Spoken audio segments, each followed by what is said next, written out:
The marriage bed had been a morgue for 6 months, and I was the only one attending the funeral.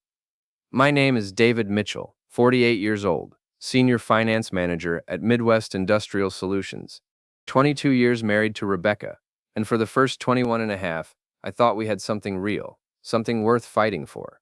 But lying there in our king-sized bed at 2:15 in the morning, listening to her key in the front door, I realized I'd been fighting a war that ended months ago. The bedroom door creaked open. Rebecca's silhouette appeared against the hallway light, her heels clicking softly on the hardwood as she tried to be quiet. Too little, too late for consideration. "How is the team event?" I asked, my voice cutting through the darkness. She jumped, nearly dropping her purse. "Jesus, David. You scared me. I thought you were asleep. Hard to sleep when your wife doesn't come home until after midnight. Again." I sat up, switching on the bedside lamp. The light revealed her disheveled appearance. Lipstick slightly smeared, hair not quite right, that guilty flush she got when caught in a lie. "It ran late. You know how these corporate things go." She kicked off her heels and headed toward the bathroom, avoiding eye contact. "Third team event this week. Your boss really loves team building. It's important for company morale." Her voice carried that edge it got when she was irritated by questions. Some of us take our careers seriously. The dig landed exactly where she intended. My job paid well, but it wasn't glamorous like her position as VP at Morrison & Associates, the city's premier advertising agency. She'd climbed that ladder fast, working late nights and weekends, attending every company function. At least, that's what I'd believed. "Rebecca." I waited until she looked at me. "When was the last time we were intimate?" Her expression hardened. "I don't know. I've been tired. Work is demanding." 6 months. The words hung in the air like smoke from a house fire. "It's been exactly 6 months since you touched me, since you kissed me like you meant it, since you acted like you remembered being married to me." Huh. She stared at me for a long moment, and something shifted in her face. The guilt disappeared, replaced by something colder, more final. "Huh. I'm not sleeping with you anymore, David. Deal with it." The words hit me like a physical blow, not the content, I'd suspected as much, but the delivery. No explanation, no discussion, no attempt at working through whatever had gone wrong between us. Just a declaration, handed down like a corporate directive. "Deal with it," I repeated. "You heard me." She turned away, pulling her phone from her purse. The screen lit up with a notification, and she smiled, actually smiled, at whatever message had just arrived. A soft laugh escaped her lips as she typed a response. I watched her fingers dance across the screen, watched that genuine happiness cross her face, and realized I hadn't seen that expression directed at me in months, maybe longer. "Who's texting you at 2:30 in the morning?" "Work stuff." The lie came so easily it was clearly well practiced. "Crisis management never sleeps in advertising." She disappeared into the bathroom, phone still in hand. I heard the shower start, heard her laughing at another message. The sound echoed off the bathroom tiles, mocking and intimate in a way that made my chest tight. I lay back down, staring at the ceiling, processing what had just happened. 22 years of marriage, reduced to deal with it. No fight, no tears, no attempt to salvage what we'd built. Just cold dismissal and late-night laughter at someone else's messages. The shower continued running. Rebecca's phone, left on the dresser, buzzed with another notification. The screen was face down, but the sound was becoming familiar. It had been the soundtrack to our evenings for months. Constant buzzing, constant attention to that device, constant distance from me. I thought about the prenup we'd signed before the wedding. Rebecca had insisted on it, claiming it was just good business sense for two working professionals. I'd agreed because I loved her and trusted her, never imagining I'd need its protection. Now, lying in our cold bed, listening to her shower and laugh at messages from someone else, I wondered if that document might be the only thing standing between me and complete devastation. When she emerged from the bathroom 20 minutes later, I pretended to be asleep. She slipped into bed, careful not to touch me, her phone clutched in her hand like a lifeline. The screen glowed intermittently as she continued texting, each buzz a reminder of where her attention really lived. "Deal with it," she'd said. As I lay there in the dark, listening to her breathe and type, I realized she was absolutely right. It was time to deal with it, just not the way she expected. I called in sick the next morning, first time in 3 years. Rebecca barely looked up from her phone as she gulped coffee and grabbed her keys. "Feeling better?" she asked, already halfway out the door. "Getting there," I replied. She was gone before I finished the sentence. The house felt different in the silence. Bigger, emptier. I'd lived here for 15 years, but suddenly it felt like a stranger's home. Rebecca's coffee cup sat in the sink, lipstick stain on the rim, the same shade that had been smeared last night. I made myself breakfast and thought about my options. Marriage counseling seemed pointless when only one person wanted to save the marriage. Confrontation would just give her time to cover her tracks. No, this situation required a different approach, a methodical one. The yellow pages were obsolete, but Google wasn't. Private Investigator Minneapolis returned dozens of results. I scrolled through reviews, looking for someone with experience in domestic cases, someone discreet, someone thorough. Ray Kowalski's office was in a strip mall between a tax preparation service and a nail salon. Not glamorous, but his reviews were stellar and his rates reasonable. More importantly, his website emphasized documentation and evidence, exactly what I needed. Ray looked like an ex-cop who'd eaten too many donuts, but could still handle himself in a fight. Gray mustache, tired eyes, handshake like a vice. His office was small but organized, file cabinets lining the walls, a computer setup that looked more sophisticated than expected. Cheating spouse? He asked before I even sat down. That obvious? 23 years in this business. You get a feel for it. He pulled out a notepad. Tell me what you know. I laid out the timeline. The gradual distance, the late nights, the team events that happened with suspicious frequency, the phone obsession, the complete shutdown of physical intimacy. Ray nodded at each point, occasionally making notes. Any idea who? He asked. Someone from work. Has to be. The messages come at all hours, but they're heaviest during business hours and right after she gets home from these supposed team events. Morrison and Associates, right? I know that place. High-end advertising, lots of young hotshots, plenty of after-hours socializing. Ray tapped his pen against the notepad. How long you been married? 22 years. Kids? 2, both in college. They don't need to know about this unless it becomes necessary. Ray quoted his rates. Reasonable for what amounted to my marriage's autopsy. I wrote him a check, thinking darkly that I was spending the kid's inheritance on something that might actually protect it. One more question, Ray said as I stood to leave. You sure you want to know? Sometimes ignorance really is bliss. I thought about Rebecca's laugh in the bathroom, the way she'd dismissed 22 years with 3 words, the months of sleeping next to someone who acted like I was already dead. I'm sure. All right then. Give me a week. The week crawled by like a funeral procession. Rebecca maintained her routine. Late nights, weekend strategy sessions, constant phone attention. I maintained mine. Work, gym, pretending everything was normal while my marriage decomposed around me. She'd started staying out even later, sometimes not coming home until after 3.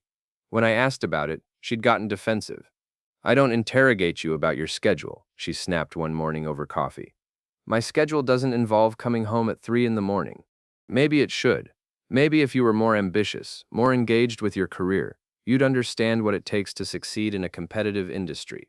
Another dig, another reminder that I wasn't enough, wasn't exciting enough, successful enough, whatever enough to hold her attention. But I was smart enough to recognize a deflection when I heard one. Ray called on Thursday. Meet me at Murphy's Bar on 5th Street, 7 o'clock, come alone. Murphy's was the kind of dive where nobody asked questions and everybody minded their own business. Ray was already there when I arrived, nursing a beer and looking grim. Sit down, he said. You're going to need a drink for this. I ordered whiskey. Ray slid a manila envelope across the table. Your wife is having an affair with Bradley Morrison. He's the creative director at her agency, 38 years old, divorced last year. This has been going on for at least 4 months, probably longer. Bradley Morrison. I'd heard the name at company parties, seen him across crowded rooms.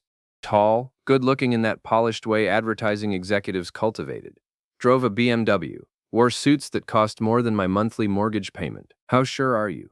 Dead certain. Photos, hotel receipts, recovered text messages from cloud backups. They're not being careful, David. They think they're invisible. Ray opened the envelope. The first photo showed Rebecca and Bradley entering the Riverside Inn, a mid-tier hotel downtown. The timestamp showed last Tuesday, the night she'd claimed to be at a crisis management session. The second photo was worse. They were kissing in the hotel parking lot, her hand on his chest, his hand in her hair. The intimacy was unmistakable, the kind of passion that had been missing from our marriage for months. The text messages are the real evidence, Ray continued, pulling out printed pages. I was able to recover them from her cloud backup. She never deleted them from the server. I read the first few lines and felt sick. Not just the sexual content, though that was bad enough. It was the tenderness, the inside jokes, the planning of their next encounter. The way she wrote to him, the way she used to write to me, back when we were dating. There's more, Ray said quietly. Hotel receipts going back 4 months. Always the same pattern. She tells you about a work event. They meet at the hotel, stay for 2 or 3 hours, then she comes home to you. I flipped through the evidence, each piece another nail in the coffin of my marriage. Credit card receipts, security camera stills, a detailed log of their meetings. Ray had been thorough. What do you want to do with this? He asked. I thought about Rebecca's declaration. Deal with it, she'd said. I thought about the prenup locked in our safety deposit box, the infidelity clause I'd forgotten about until this moment. I want copies of everything, multiple copies, and I want you to keep the originals in a safe place. You thinking divorce? I'm thinking about dealing with it. The safety deposit box hadn't been opened in years. Dust motes danced in the bank's fluorescent lighting as I rifled through birth certificates, insurance policies, and investment documents.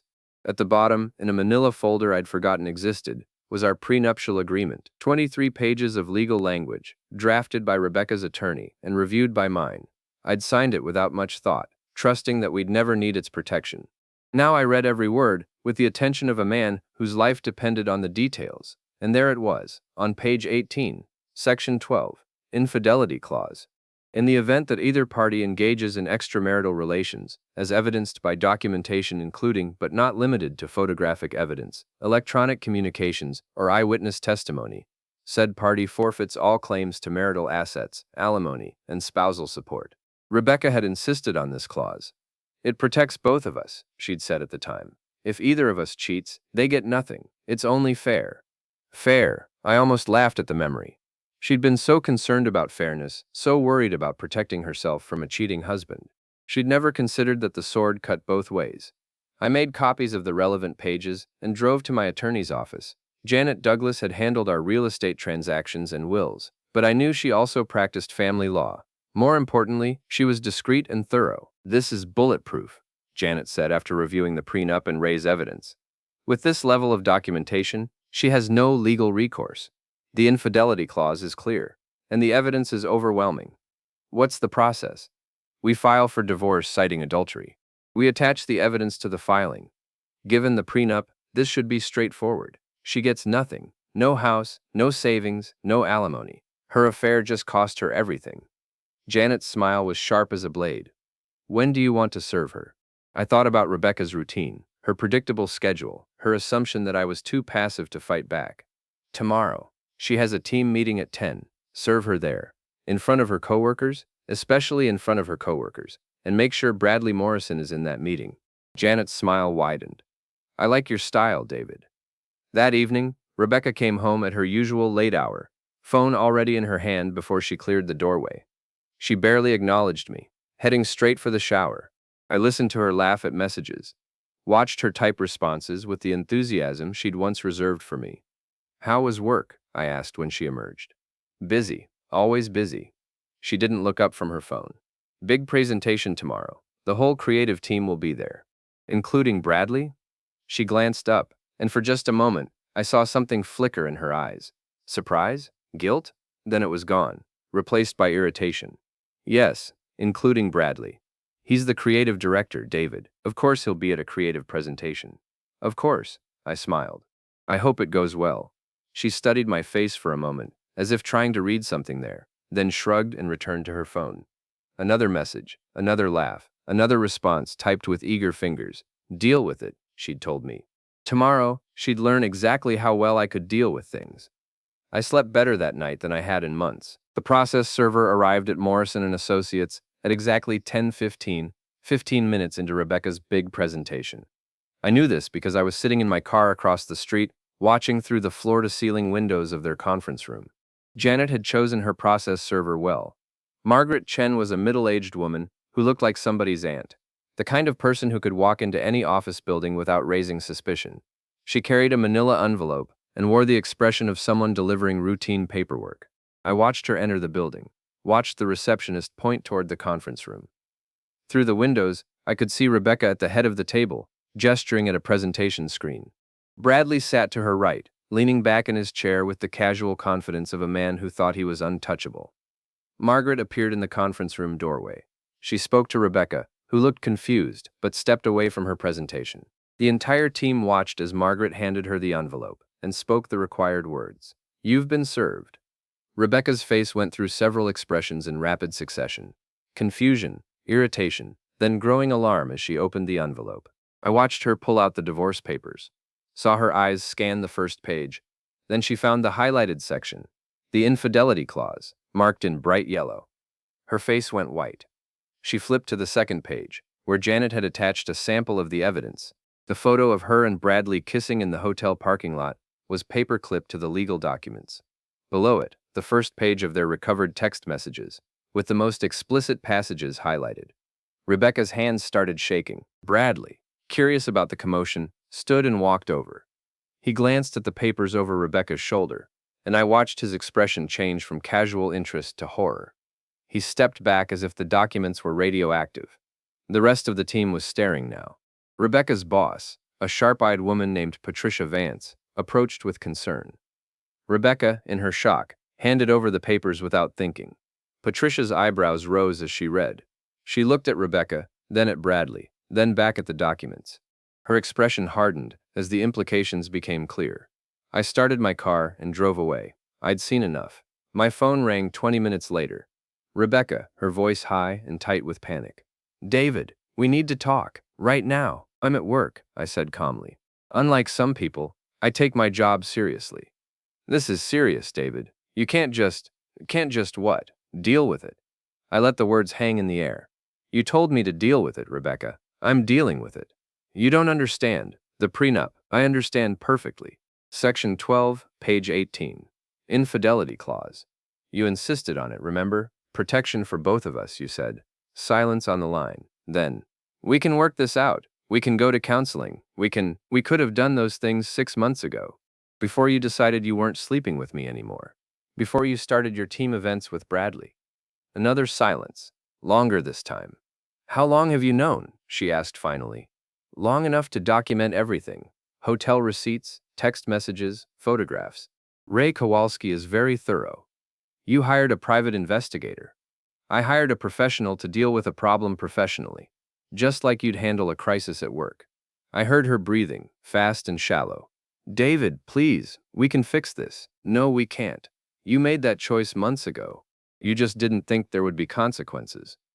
I hung up and turned off my phone. By noon, the story had spread through Morrison and Associates like wildfire. Janet called to give me updates as they came in from her contacts in the legal community. Patricia Vance called an emergency meeting with HR, Janet reported. Company policy strictly prohibits romantic relationships between supervisors and subordinates. Both Rebecca and Bradley are being suspended pending investigation. Suspended? Probably just the first step. With this level of documentation, and given that it happened on company time using company resources, those hotel receipts show company credit card usage, they'll likely be terminated for cause. I felt a grim satisfaction. Rebecca had built her career carefully, climbing the corporate ladder with determination and skill.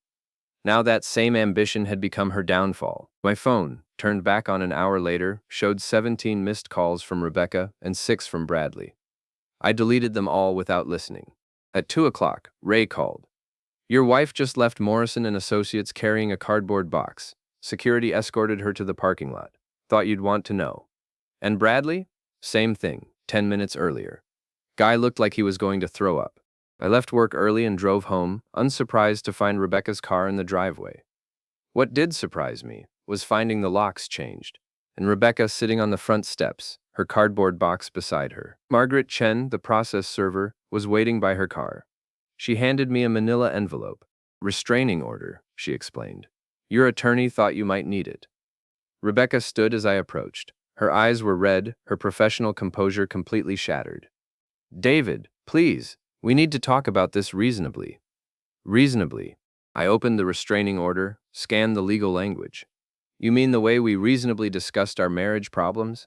The way you reasonably explained why you weren't sleeping with me anymore?" "I made a mistake." "You made a choice, multiple choices, over multiple months. This is just the consequence of those choices. I handed her the restraining order. You need to stay at least 100 yards away from me in this house. Your belongings are in Storage Unit 47 at Secure Space on Highway 9. The key is with Janet Douglas's office. You can't just throw me out of my own house. Read the prenup, Rebecca, specifically the part you insisted on including. The house is in my name. The savings account is in my name. The investment portfolio is in my name. You insisted on keeping your assets separate, remember, for protection. She stared at me, the full weight of her situation finally sinking in. I have nowhere to go. You should have thought about that before you decided to go to hotels with Bradley. I walked toward the house, then stopped. By the way, you might want to call Bradley. I heard his wife got copies of the evidence too. Apparently she's filing for divorce as well. Rebecca's face crumpled. David, please. I'm sorry. I'm so sorry. I'm sure you are. Sorry you got caught. Sorry there were consequences. Sorry the prenup you insisted on is now protecting me instead of you. I looked at her sitting on the steps, holding her cardboard box, and felt nothing. No anger, no sadness, no regret, just emptiness where 22 years of love used to live. You told me to deal with it, I said. I dealt with it. I went inside and closed the door. 3 weeks later, Rebecca was living in a studio apartment across town, working part-time at a small marketing firm for a third of her previous salary. Bradley had moved back in with his parents after his wife cleaned him out in their divorce settlement. The advertising community was small, and word of their affair had made them both toxic to major agencies. I should have felt victorious. Instead, I felt hollow. The house was too quiet. My routines, built around avoiding Rebecca's coldness, now served no purpose. I came home to silence, ate dinner alone, watched television without commentary or interruption. I'd won the war, but victory tasted like ashes. That's when Lisa Hartman called. Lisa had been Rebecca's best friend since college, her maid of honor at our wedding, the godmother of our children. If anyone was going to defend Rebecca, it would be Lisa. We need to talk, she said. Tonight. Murphy's Bar, 8 o'clock. I almost refused. I'd had enough drama, enough confrontation. But something in her voice, not anger, but something else, made me curious. Lisa was already there when I arrived, nursing a martini and looking uncharacteristically nervous. She'd always been polished, confident, the kind of woman who commanded attention in any room. Tonight she looked tired, older than her 45 years. Before you say anything, she began, you should know that I think you did the right thing. That wasn't what I'd expected. Rebecca destroyed your marriage, Lisa continued. She threw away 22 years for a midlife crisis with a pretty boy. She deserved what she got. Then why are we here? Lisa took a long sip of her martini, gathering courage for whatever came next. Because there's something you don't know. Something that makes this whole situation even worse than you realize. She reached into her purse and pulled out her phone, scrolling through messages until she found what she was looking for. This is a text Rebecca sent me 6 months ago, right around the time things started getting cold between you two. She handed me the phone. The message was short. David's getting suspicious about my late nights. Need to be more careful. Maybe I should just tell him I'm not interested in sex anymore. Would buy us time to figure out what we want. I read it twice, the implications sinking in. Us? Naz. Keep reading. I scrolled up, finding months of messages between Lisa and Rebecca. Planning, scheming, covering for each other. Lisa providing alibis, helping Rebecca craft lies, even suggesting the hotel where she and Bradley met. You orchestrated this, I said, my voice barely above a whisper. I facilitated it, Lisa corrected. Rebecca made her own choices, but yes, I helped her make them. The betrayal hit me like a physical blow. Bad enough that my wife had cheated. Worse that her best friend had helped her do it. But there was something else in Lisa's expression. Something that suggested the story wasn't over. Why? I asked. Lisa finished her martini and signaled for another. Because I was in love with her, have been for years. I thought if she left you, if she got the affair out of her system, maybe she'd finally see what was right in front of her. But she didn't choose you. She chose Bradley. She didn't choose anyone. She just wanted excitement, adventure, the thrill of doing something forbidden. When it all fell apart, when she lost everything, she came to me crying, begging for help, for a place to stay, for someone to tell her it would be okay. Lisa's second martini arrived. She took a large gulp before continuing. and I realized I'd destroyed my best friend's life for nothing. She never loved me the way I loved her. She was just using me, the same way she was using Bradley, the same way she'd been using you. I stared at her, processing this new layer of betrayal. So why tell me this now? Because she's planning something. She thinks she can win you back, convince you to drop the divorce, claim it was all a misunderstanding. She's been asking me to help her, to vouch for her character, to tell you it was just a midlife crisis that's over now. Lisa leaned forward, her eyes intense. And I'm done helping her destroy people. She used you, she used Bradley, and she used me. I won't be part of whatever manipulation she's planning next. What exactly is she planning? She's going to show up at your office tomorrow with some story about being pregnant. It's a lie. She had her tubes tied 3 years ago, but she's betting you don't remember the exact timing. She thinks if you believe she's carrying your child, you'll take her back. The audacity of it was breathtaking. Even facing complete ruin, Rebecca was still scheming, still manipulating, still looking for an angle. She also hired a lawyer to challenge the prenup, Lisa continued. She's claiming she signed it under duress, that she didn't understand the implications. It won't work, the evidence is too strong. But she's hoping to drag things out, make you spend money on legal fees, until you give up and settle. I felt something cold settle in my chest. Not anger this time, but something harder, more final. Thank you for telling me, I said. What are you going to do? I thought about Rebecca's declaration 6 months ago. Deal with it, she'd said. I thought about the months of lies, the elaborate deception, the way she'd turned her best friend into an accomplice. I thought about her sitting in that studio apartment right now, planning her next manipulation. I'm going to deal with it, I said, permanently. Rebecca appeared at my office the next morning at exactly 9:30, just as Lisa had predicted. She wore a conservative dress that emphasized curves she'd kept hidden during the final months of our marriage, and her makeup was carefully applied to suggest fragility without sacrificing beauty. My secretary announced her arrival with obvious discomfort. The entire office knew about the divorce. News traveled fast in our industry, and Rebecca's presence was awkward for everyone. 5 minutes, I told my secretary. Then interrupt us with an urgent call. Rebecca entered my office with the hesitant smile she'd once used when asking for forgiveness after minor arguments. Back when our arguments were about forgotten anniversaries and whose turn it was to do dishes. Back when forgiveness was possible. You look good, David. Rested. I've been sleeping better lately. Funny how that works when you're not lying next to someone who despises you. She flinched but pressed on. I deserve that. I deserve worse than that. What I did was unforgivable. Yes, it was. But David, there's something you need to know. Something that changes everything. Here it comes, I thought. The pregnancy lie, delivered with just the right mixture of hope and fear. I'm pregnant. She said it simply, without drama, as if the words themselves were enough to rewrite history. Her hand moved instinctively to her stomach, a gesture so natural, it might have convinced me if I didn't know better. Congratulations, I said. When's Bradley's baby due? The color drained from her face. It's not Bradley's baby, it's yours. Impossible. David, we made love 6 weeks ago. You remember, it was a Sunday morning, early. You'd been trying to reconnect, and I finally let you. I did remember that morning. The last time we'd been intimate. The last time she'd allowed me to touch her. She'd been distant even then, going through the motions, but I'd been desperate enough to interpret duty as desire. That was 8 weeks ago, Rebecca, and you had your tubes tied 3 years ago. Her carefully constructed expression crumbled. How did you? Lisa told me. About the pregnancy lie, about the lawyer you hired to challenge the prenup, about all of it. I leaned back in my chair, studying her face as the last of her hope died. She also told me about her role in your affair, how she helped you plan it, cover it up, execute it. Rebecca sank into the chair across from my desk, her manipulation exposed and useless. She was in love with you, I continued. Did you know that? Your best friend, your maid of honor, the godmother of our children. She was in love with you and helped you destroy our marriage because she thought you might choose her when the dust settled.